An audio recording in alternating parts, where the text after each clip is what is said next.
할렐루야. 우리 좌우로 한번 인사하십시다. 예수님 부활하셨습니다. 앞뒤로 다시 한번 인사합니다. 우리도 부활할 것입니다. 여러분 믿습니까? 예. 사람은 누구나 불안함과 두려움을 가지고 살아가는 존재인 것 같습니다. 이 심리를 잘 이용해서 요즘 세대에 아주 발달되어진 사업이 있는데 그것이 바로 보험이 아닌가 생각되어집니다. 자동차가 많이 생겨나면서 사고의 위험을 느끼고 자동차 보험을 듭니다. 비행기를 타고 다니는 사람들은 항공보험을 들고 또 배를 타는 사람은 해상보험을 들고 또 건강에 염려를 가지고 있는 사람은 이런저런 건강보험, 암보험을 듭니다. 주택보험, 화재보험, 여행자보험, 도난보험 등등. 아마 여기 앉아 계신 여러분들도 한두 가지 보험은 다 들고 계실 것입니다. 그렇죠? 아닙니까? 이 보험이 또 우리 인생의 결정적일 때에 큰 도움을 주는 것이 맞습니다. 또 유럽에서 아주 유명한 축구 선수들은 무슨 보험을 들까요? 발보험을 든답니다. 발이 다치면 안 되니까. 아주 유명한 피아니스트들은 어떤 보험을 들까요? 손보험을 듭니다. 저 같은 목회자는 어떤 보험을 들까요? 어떤 사람이 생명보험 그러던데 주둥이 보험에 들어야 되지 않을까? 여러분 이런 보험 중에서 가장 심각한 보험은 생명보험이 아닌가 생각됩니다. 왜냐하면 생명보험은 내가 열심히 들어놓고 나는 혜택을 받습니까? 못 받습니까? 못 받죠. 다른 사람이 혜택을 받게 되고 내가 또 언제 죽을지 그것도 사실은 잘 모릅니다. 여러분 우리가 살아가면서 이 보험에 드는 것은 조금이라도 미래를 예측할 수 없기 때문에 그 미래에 대한 보장을 받기 위해서 어떤 일을 만날지 모르니까 그래서 보험에 들어놓으면 그래도 조금이라도 마음이 안심이 되는 것이죠. 그런데 정작 중요한 보험이 있는데 우리 사람이 이 땅에서 생명이 끝나고 나면 천국과 지옥이 딱 갈라져 있는데 그 천국에 들어갈 수 있는 이 보험, 이것은 영원히 천국에서 살 것이냐 영원히 지옥 형벌을 받으면서 살 것이냐라고 하는 것이 보장되는 보험인데 이 보험에 대해서는 사람들이 별 관심이 없어요. 여러분들은 다 천국 보험에 들어있는 줄 믿습니다. 그 보험은 돈이 안 들어요. 누구만 믿으면, 예수님 믿으면 보장되는 보험이잖아요. 다른 보험은 열심히 매월마다 돈을 내야 되지만 이 천국 보험은 우리 예수님을 내 마음에 딱 모시기만 하면 보장되어지는, 영원히 보장되어지는. 우리가 이 세상의 보험은 기간이 있고 해제가 있고 뭐 그렇지만 이 생명보험은, 영원한 생명보험은 그냥 영원히 지속되는 놀라운 보험이죠. 여러분, 우리 사람들이 살아가면서 불안함 가운데 가장 큰 불안함이 있다면 죄와 죽음의 문제입니다. 이것이 우리 인생의 가장 큰 근본적인 문제이죠. 우리가 살아가면서 여러 가지 염려와 걱정과 근심과 스트레스를 받으며 살아갑니다. 그런데 다 이렇게 따지고 보면 이 근본적인 죄의 문제에서부터 비롯되어지는 열매들이에요. 그런데 우리는 날마다 기도할 때도 이 열매를 좀 없이 해주세요. 이 열매를 좀 저에게 스트레스가 안 되게 해주세요. 그렇게 살아가는데 정말 근본적인 문제는 이 죄와 죄의 결과인 사망, 이것이 우리 인생을 짓누르고 있는 근본적인 뿌리죠, 뿌리. 이것을 해결하지 않으면 아무리 부자로 살아가도, 높은 지위를 가지고 살아가도, 큰 집에서 살아가도, 룰루랄라 하면서 아주 큰 승용차를 타고 다니면서 남이 부러워할 정도의 삶을 누린다 할지라도 죄와 죽음의 이 문제가 깨끗이 해결되지 않으면 여전히 우리는 짓눌려서 살아갈 수밖에 없다라는 거죠. 로마서 5장 12절 말씀 같이 보시기 바랍니다. 같이 읽습니다. 그러므로 한 사람으로 말미암아 죄가 세상에 들어오고 죄로 말미암아 사망이 들어왔나니 이와 같이 모든 사람이 죄를 지었으므로 사망이 모든 사람에게 이르렀느니라. 가장 근본적인 문제는 죄와 사망의 문제라 말씀하십니다. 아담이 에덴 동산에서 하나님을 거역하고 죄를 지었습니다. 그 죄의 결과로 인생 가운데 주어진 것이 뭡니까? 하나님과의 관계가 깨어져 버렸습니다. 그뿐만이 아니라 사람과 사람과의 관계가 깨어져 버렸습니다. 뿐만 아니라 사람이 죄를 지었는데 이 자연 환경이 오염되어지고 파괴되어져 버렸습니다. 여러분, 그것으로 끝납니까? 이 죄의 결과로 사망, 죽음이라고 하는 것이 우리 인생 가운데 들어오게 되었고, 육신의 죽음뿐만 아니라 영원한 지옥 형벌이 이 죄의 결과로 우리 인생 가운데 주어졌던 것이죠. 이것이 우리 인생이 안고 있는 가장 근본적인 문제입니다. 이것을 해결하기 위한 하나님의 답이 무엇입니까? 예수 그리스도인 줄을 믿습니다. 로마서 5장 17절 말씀, 한 절 말씀만 같이 읽겠습니다.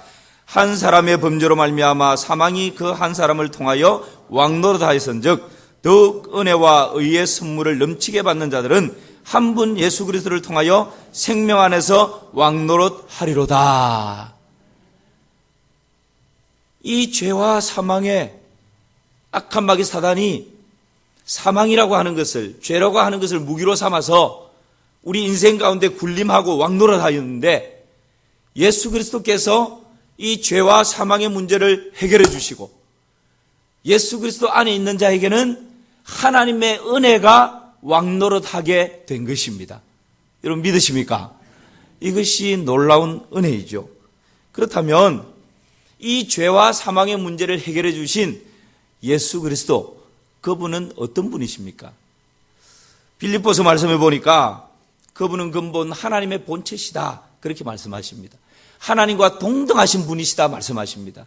그 지위에 있어서 하나님과 똑같은 분이시고 본질상 그 성품에 있어서도 하나님과 동일한 분이시다라고 말씀하십니다. 그런데 하나님과 동일하신 그분이 종의 몸을 입고 이 땅 가운데 내려오셨어요.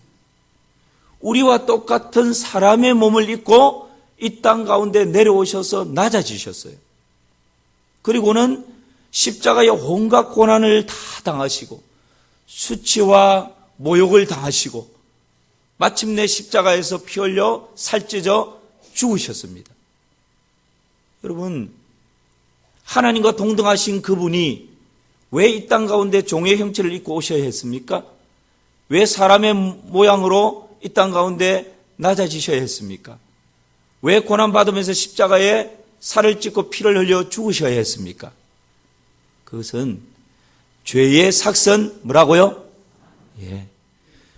죄를 지은 이 대가는 사망, 죽음입니다. 그래서 사단은 이 죄의 대가인 죄의 삭신, 죽음, 사망을 가지고 우리 인생 가운데 왕노릇하면서 두려움과 공포 가운데로 막 몰아가는 것이죠. 그런데 여러분 보십시오.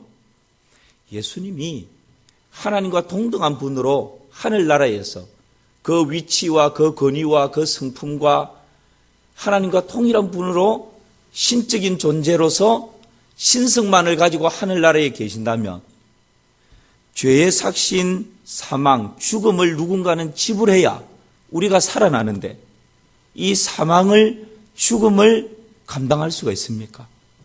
없는 거예요. 신적인 존재는 죽을 수가 없는 거예요. 죄를 없이 하기 위해서는 대가 지불이라고 하는 죽음을 누군가 대신하여 죽어줘야 되는데 하나님과 동등한 신적인 신성만을 가지고 있으면 죽을 수가 없는 거예요. 그래서 죄의 삭신, 사망, 죽음을 죄 없으신 예수님께서 대신 우리를 대신하여 십자가에 피 흘려 죽어주시기 위해서 종의 형체로 이 땅 가운데 오셨고 하늘 영광 버리시고 우리와 동일한 사람의 몸을 입고 이 땅 가운데 오셔서 온갖 고난과 수모와 모욕을 다 당하시고 십자가에서 살 찢으시고 피를 쏟으시면서 우리를 대신하여서 죽어주신 것입니다. 여러분 이것이 우리 주님의 측량할 수 없는 은혜인 것이죠.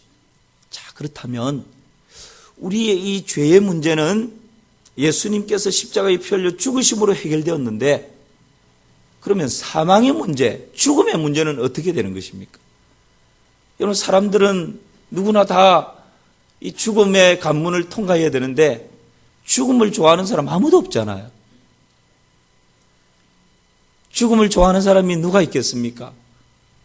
그러나 한 번 죽는 것은 정하신 이치, 하나님께서 정해 놓으신 것이기 때문에 저도 마찬가지고 여러분도 마찬가지고 시기가 좀 다를 뿐이지 누구든지 한 번은 이 죽음의 관문 앞에 홀로 서야 합니다. 그래서 죽음은 너무 외로운 것이죠. 고독한 것이죠. 두려운 것이죠. 공포스러운 것이죠. 그래서 많은 사람들이 다 피하고 싶어하는 것이 죽음입니다. 뗄 수만 있으면 이 땅 가운데서 하루라도 더, 한 시간이라도 더 버티고 싶어하는 것이 이 죽음의 문제지 않습니까? 그래서 나이 드신 분들이 아이고 빨리 죽어야지, 그래야 자식들한테 폐를 안 끼치지, 아이고 뭐하러 이렇게 지금 오래 살고 있는지 모르겠다, 이 말을 곧이곧대로 믿으면 됩니까? 안 됩니까? 안 되죠. 그것이야말로 3대 거짓말 중에 하나지 않습니까? 이것은 본능이에요. 본능. 뭐 믿음이 없어서가 아니고 천국을 못 믿어서가 아니고 육체를 입고 살아가는 우리에게 주어져 있는 본능이 이 육신의 죽음을 피하고 싶은 거죠. 그런데 여러분, 이 죽음을 피할 수 있는 사람이 누가 있겠습니까? 아무도 없습니다. 모든 사람이 이 죽음의 관문 앞에서는 두려움으로 한 번은 맞닥뜨려야 하는 것이죠. 우리 주 예수 그리스도께서 여러분 이처럼 사람은 죽음 앞에서 두려운 공포 가운데 벌벌 떨고 있는데 예수님께서는 십자가에서 처참하게 죽으신 후 그 시체가 무덤에 갇혔습니다. 이제 모든 것이 다 끝나버렸습니다. 예수님이 무덤에 갇힌 것을 악한 마귀 사단이 보면서 야, 이제 게임 끝났다. 우리가 이 예수를 죽이려고 빌라도의 마음을 유혹하고 대제사장들과 서기관들의 마음을 충동하고 군중들의 마음을 충동하고 그렇게 해서 마침내 십자가에, 저주의 십자가에 못 박아 죽여버리고 이제 그 시체까지 이 무덤 속에 가두어버리고 큰 바위로 그 무덤을 딱 닫아버렸으니까 이제 모든 게임은 끝났다. 이제는 우리 세상에 왔다. 우리가 이 인생 가운데 군림하면서 왕노릇하는 이것이 이제는 더 자유롭게 진행될 것이다. 아마 그러면서 껄껄껄껄 웃으면서 승리의 축배를 들었을 것입니다. 그런데 3일 후 예수님께서 무덤을 열어버렸습니다. 그리고 예수님께서 사망 권세를 이기시고 무덤에서 살아나셨습니다. 사망의 왕을, 사망을 가지고 왕노릇하던 이 악한 마귀 사단을 예수님께서 부활하심으로 한 방에 박살내 버렸습니다. 사망 권세를 이기고 예수님께서 다시 살아나신 것이죠.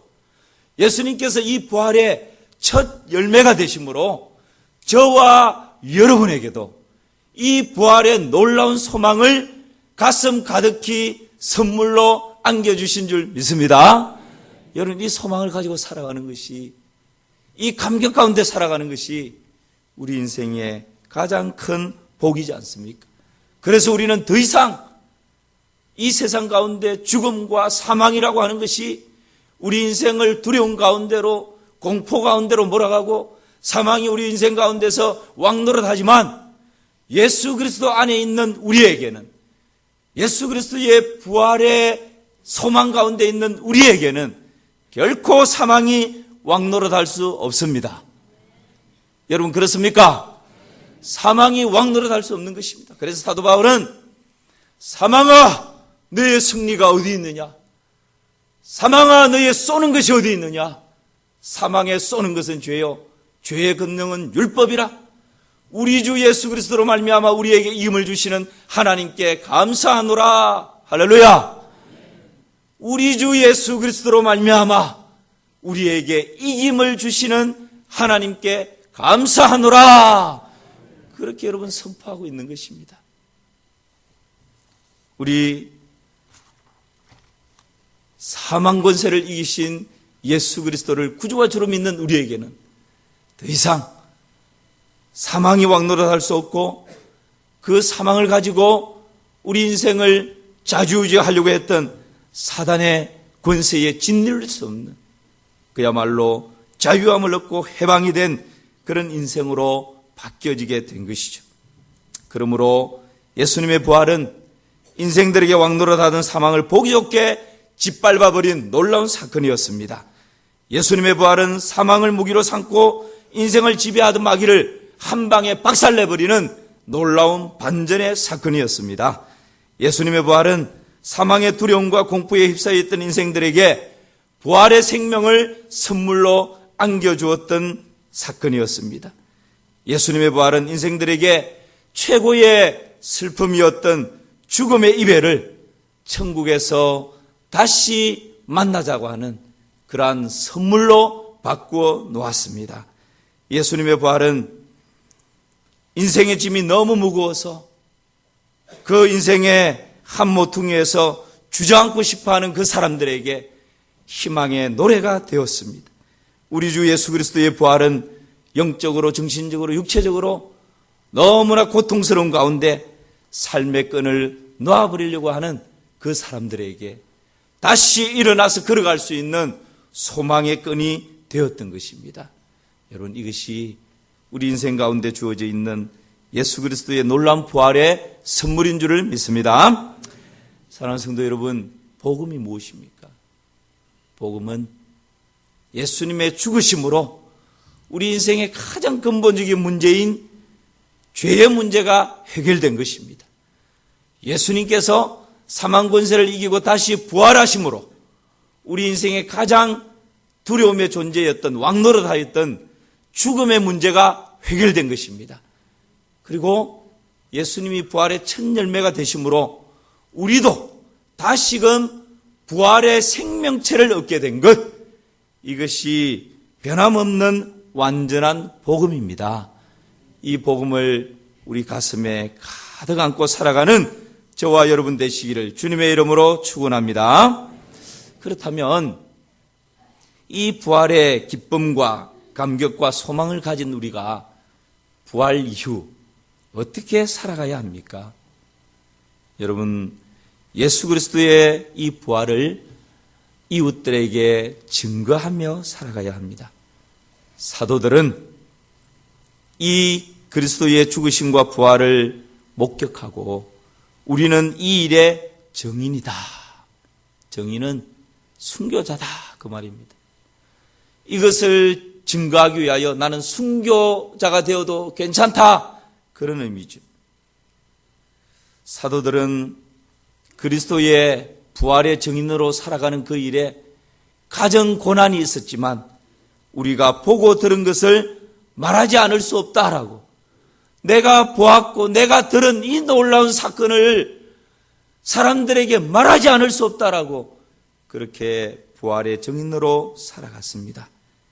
그러므로 오늘 부활 이후를 살아가는 우리들도 여러분, 이 부활의 놀라운 소식을, 이 복음의 아름다운 소식을 알지 못하고 듣지 못한 우리 이웃들에게 전하며 살아가야 합니다.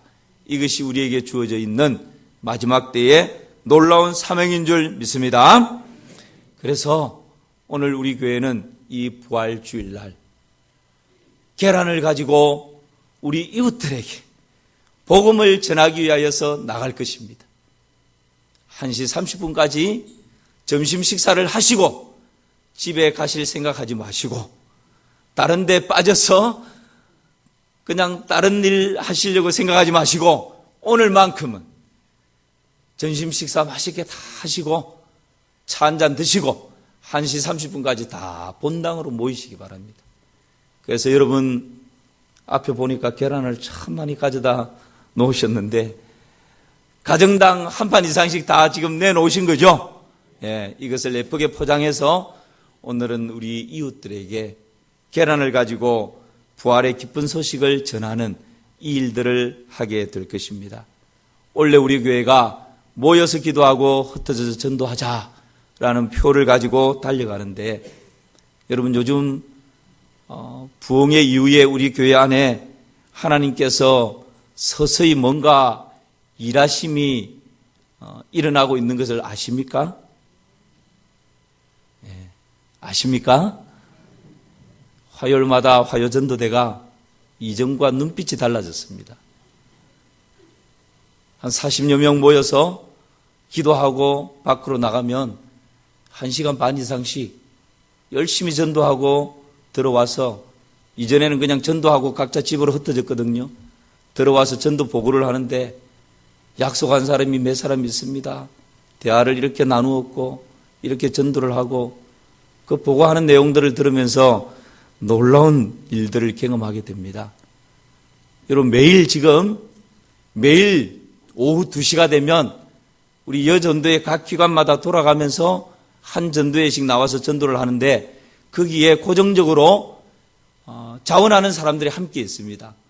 은퇴 장로님들도 한 2분 정도 동참을 하고, 어떨 때는 20여 명, 어떨 때는 10여 명, 어제는 토요일임에도 불구하고 제가 내려가서 보니까 10명 가까이가 와서 전도를 하고 모여서 나름대로 전도했던 결과들을 나누고 보고를 하는데요.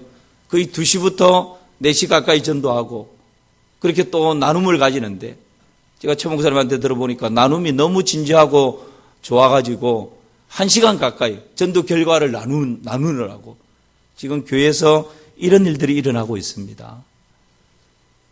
금요일 날은 이강신 목사님이 아내를 통해서 목양실에 있는 저에게 빨리 좀 내려와 보라고 내려갔습니다. 그랬더니만 함안에 계시는 이강신 목사님이 볼 일이 있어서 여기 왔다가 잠시 시간이 나서 교회 주위를 전도하면서 이렇게 도는데, 저 미소지움 아파트 앞에서 전도를 했는데 한 분을 영접을 시켰다는 거예요. 그래서 목사님이 와서 그분을 좀 아셔야 될 것 같다고. 제가 딴 일 하다가 갑자기 따라갔습니다.